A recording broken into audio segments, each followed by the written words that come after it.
Hubo un momento en el que Ronald Araujo parecía intocable, no solo titular indiscutible del Barcelona, sino uno de los centrales más dominantes de toda Europa y de todo el mundo, rápido, agresivo, fuerte en el 1 contra 1, líder silencioso, el tipo de defensa que parecía hecho para los partidos grandes, y sin embargo, hoy la pregunta ya no es si es uno de los mejores del mundo, sino porque ya ni siquiera puede jugar, porque su nombre pasó de ser garantía a convertirse en una incógnita incómoda. Lo que ocurrió con Araujo no fue un bajo normal, fue una caída progresiva, pública y sobre todo, mental. El punto de quiebre no llegó de golpe, no fue una sola lesión ni una sola mala temporada, fue una acumulación de noches grandes que terminaron mal, de errores en escenarios donde no se puede fallar y de una presión que se fue volviendo poco a poco cada vez más pesada. Durante años el Barcelona vivió una reconstrucción y en medio de ese caos, Araujo fue elevado a símbolo, no solo defendía, sostenía, cuando el equipo no tenía control, él ponía el cuerpo, cuando no había liderazgo claro, él lo gritaba, pero ese rol tiene un precio y el primer golpe serio llegó en el peor escenario posible, Europa. Las eliminaciones europeas empezaron a marcarlo más de lo que muchos quisieran admitir. En partidos donde el margen de error es cero, Araujo empezó a aparecer en las jugadas clave, pero del lado equivocado, no porque fuera malo, sino porque se le exigía ser perfecto. Un mal perfil, una decisión tardía, una falta innecesaria,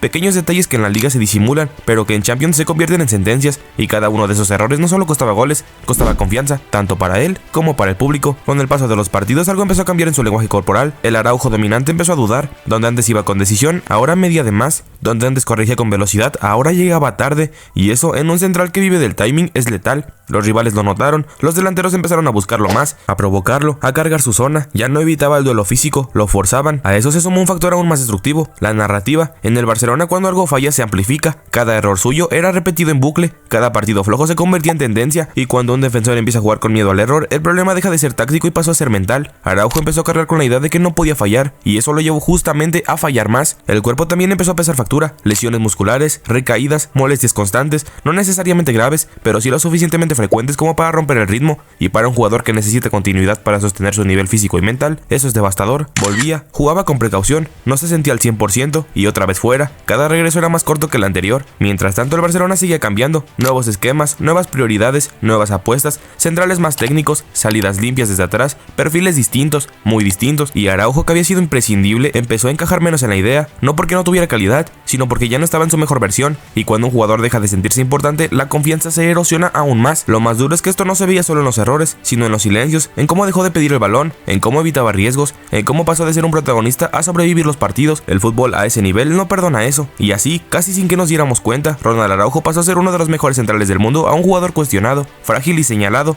claramente afectado por todo lo que había pasado dentro del campo. Aquí no estamos hablando de talento perdido, estamos hablando de confianza rota, y lo peor es que cuando eso sucede en un club como el Barcelona, el proceso se vuelve público, cruel y difícil de revertir. Lo que pasó después no fue una caída inmediata. Araujo seguía jugando, seguía siendo titular en partidos grandes, pero algo ya no encajaba. El defensor que antes imponía respeto empezó a jugar con una carga invisible encima, cada balón dividido parecía una prueba, cada error una sentencia anticipada. La temporada avanzaba y el Barcelona entraba en esa dinámica cruel donde ya no basta con ganar, hay que convencer, y ahí Araujo empezó a sufrir, porque su juego siempre se basó en la seguridad, en la anticipación, en llegar un segundo antes, pero cuando la confianza se fisura, ese segundo se convierte en duda, y la duda de la élite es mortal. Los partidos importantes empezaron a dejar marcas, no solo en el marcador, sino en el lenguaje corporal. Había acciones en las que tras un mal control o un despeje forzado bajaba la cabeza, pequeños gestos que el aficionado promedio no nota, pero que para un futbolista son alarmas internas. El punto clave es que los errores ya no se olvidan. Antes Araujo fallaba y los 5 minutos hacían cruce Salvador que borraba todo, ahora no, ahora el error se quedaba, pesaba, se acumulaba, y lo peor es que en el contexto no ayudaba. Un Barcelona frágil, con cambios constantes, con presión mediática brutal, y con una afición que había pasado de protegerlo a exigirle como si fuera infalible, y entonces llegó algo aún más dañino que un mal partido, la comparación constante. Empezaron a medirlo con otros centrales, a cuestionar si realmente era de élite, a señalar que con balón no estaba al nivel, que tácticamente sufría en ciertos escenarios, comentarios que aunque no siempre eran injustos, caían sobre alguien que ya no estaba fuerte por dentro. Araujo empezó a jugar condicionado, ya no defendía solo al rival, defendía su reputación, y cuando un futbolista juega así deja de ser libre, empieza a elegir la opción segura en lugar de la correcta, empieza a dudar si saltar o esperar, y en ese punto el central dominante se convierte en un central reactivo. Pero lo más duro no había llegado, porque cuando el fútbol deja de fluir, cuando la cabeza va más rápido que el cuerpo, el siguiente enemigo aparece solo, el miedo a fallar otra vez, y ese miedo en un jugador como Araujo fue el inicio de su bloqueo. Hubo partidos donde fue superado en velocidad, otros donde perdió duelos que antes ganaba sin esfuerzos. Los delanteros ya no lo evitaban, lo buscaban normalmente, sabían que algo había cambiado, y lo más peligroso no fue el que perdiera duelos, fue que él mismo lo sabía. Cada fallo venía acompañado de gestos nuevos, manos a la cabeza, miradas al suelo, discusiones consigo mismo. Araujo dejó de levantar la defensa y empezó a aislarse, el liderazgo se volvió silencioso, y en un club como el Barcelona, el silencio pesa más que el ruido.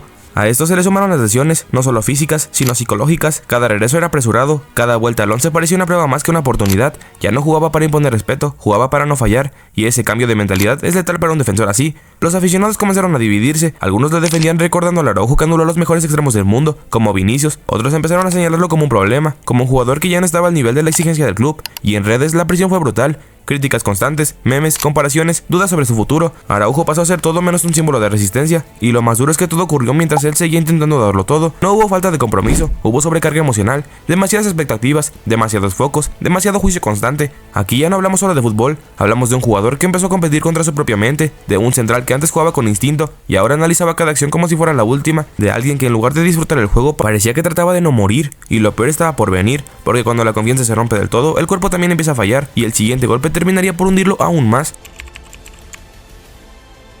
Después de meses encadenado en errores, críticas y partidos en los que su seguridad se evaporaba, Ronald Araujo llegó a un punto límite, y ya no era solo lo que pasaba en la cancha, era lo que pasaba cuando el estadio se vaciaba. El silencio empezó a pesar más que los abucheos, porque cuando un futbolista vive del duelo, del choque, de la concentración absoluta, perder la confianza es como perder el suelo en los pies. Araujo empezó a mostrarse menos expresivo, más tenso, en los partidos ya no gritaba, no era rabia, era agotamiento mental. En el vestuario del Barcelona se empezó a hablar de que Ronald no estaba bien, no físicamente sino emocionalmente, eso era algo evidente que venía desde hace meses. Las lesiones habían roto su ritmo, las críticas habían erosionado su autoestima, y la presión de ser el salvador defensivo del Barcelona se volvió una carga imposible. Cada partido era un examen, cada fallo una sentencia pública. Fue entonces cuando ocurrió algo poco habitual en el club del Barcelona. Araujo pidió parar, no en una rotación, no en descanso físico, pidió tiempo por salud mental. El club lo manejó con discreción, sin comunicados ruidosos, pero el mensaje era claro. Araujo necesitaba alejarse, resetear, volver a encontrarse, y así fue. No a la playa, no a vacaciones de lujo. Araujo viajó fuera de España para refugiarse en la fe, algo que siempre ha sido central en su vida, pero que nunca había necesitado de esta forma.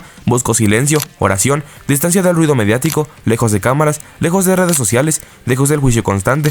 Para muchos fue una sorpresa, para otros fue la confirmación de algo que ya se veía venir. Ronald estaba totalmente roto por dentro.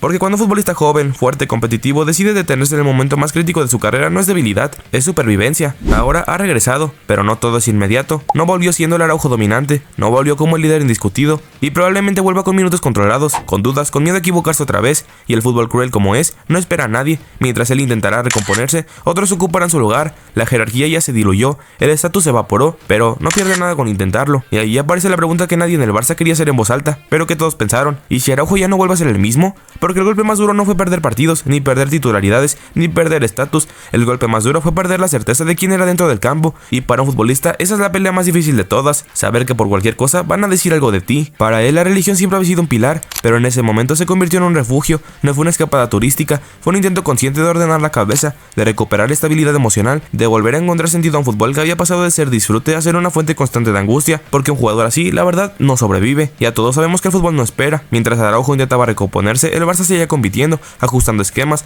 probando nuevas parejas defensivas, como Gerard Martín, que ni siquiera jugaba de central. Poco a poco su lugar dejó de ser intocable, no porque hubiera dejado de ser talentoso, sino porque su versión actual ya no ofrece más, y en el Barça las certezas pesan más que los nombres. Físicamente está bien, pero mentalmente aún parece cargado. Cada duelo tan siquiera en los entrenamientos se nota más, cada falta innecesaria parece una reacción impulsiva, no una decisión táctica. El Araujo dominante que imponía respeto solo con su presencia sigue pareciendo siempre llegar una fracción de segundo tarde, y esa fracción en la élite es letal. Lo más duro es que todo el tiempo él lo supo, se le veía en el lenguaje corporal, en las miradas al césped después de una jugada fallida, en la manera en la que evitaba celebrar acciones defensivas que antes gritaba con rabia. El fútbol ya no estaba fluyendo, estaba pesando, y cuando un central empieza a dudar, el rival lo huele. Esta etapa no fue el final de Ronald Araujo, pero sí fue el punto más bajo de su carrera profesional hasta ahora, porque no se trataba de perder velocidad o fuerza, se trataba de perder confianza, y recuperar la confianza es mucho más difícil que curar una lesión. Ahora parece que todo vuelve a estar bien. Araujo tiene que recuperar minutos, tiene que recuperar su lugar. Ha pasado la Navidad y el Año Nuevo en Uruguay, en su tierra, con su propia gente. Disfrutó sus vacaciones, tuvo un mes extra para sanar con su fe. Esperemos que todo le vaya bien, y si es así, tengan por seguro que Araujo volverá a ser uno de los mejores centrales del mundo, porque en algo podemos estar de acuerdo: